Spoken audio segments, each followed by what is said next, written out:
ফার্স্টের night plus happy new year আমরা কিভাবে সেলিব্রেশন করেছিলাম চলো সবটাই তোমাদের সাথে শেয়ার করি। আজকে আমরা সবাই মিলে মোটামুটি আমি ছিলাম, বোন ছিল, অজু ভাই ছিল, মহারাজ ছিল, আর শিবার বাবা মা শিবা সবাই ছিল।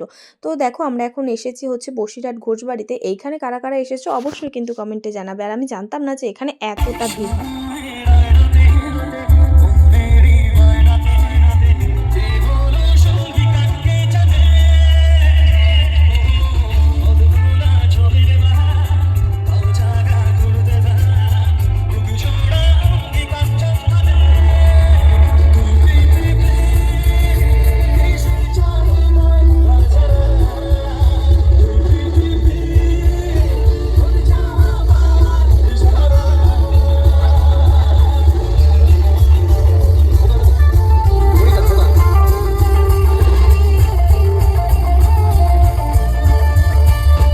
সবাই মিলে চলে আসি। ইতিমধ্যে দেখতেই পাচ্ছ আমাদের কিন্তু নাচ গান সমস্তটাই শুরু হয়ে গেছে। এখানে কিন্তু বড় একটা স্টেজ করা হয়েছিল, সেই স্টেজে নানান ধরনের সিঙ্গাররা এসে কিন্তু গান করছিল। অলরেডি সন্ধ্যা থেকে কিন্তু এই ফাংশনটা শুরু হয়ে গেছিলো।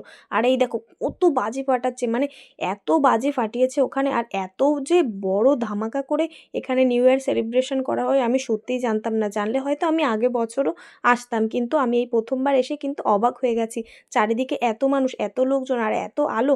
সত্যি এত গান বাজনা হচ্ছিল, আমরা কিন্তু নাচ করে থাকতেই পারিনি। আমরা কিন্তু সবাই মিলে মানে হেবি সুন্দর ফাটিয়ে নাচ করেছি, আর সবটাই কিন্তু তোমাদের সাথেও শেয়ার করছি।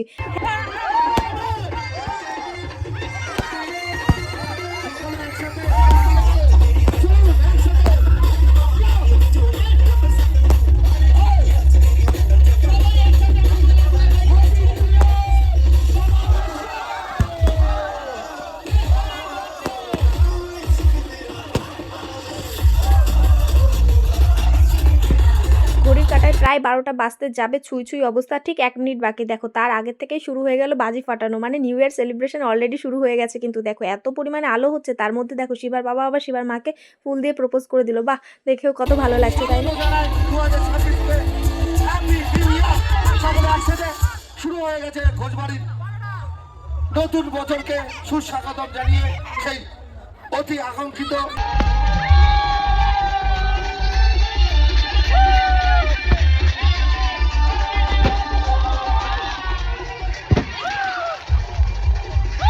এর মধ্যে আবার মা ফোন করে হ্যাপি নিউ ইয়ার বললো, তো আমিও মাকে হ্যাপি নিউ ইয়ার বলে দিলাম। সবাইকে ফোন করে হ্যাপি নিউ ইয়ার বললাম। আর এদিকে দেখো এত পরিমাণে বাজি ফাটছে যে ধুমো ধুমো হয়ে গেছে।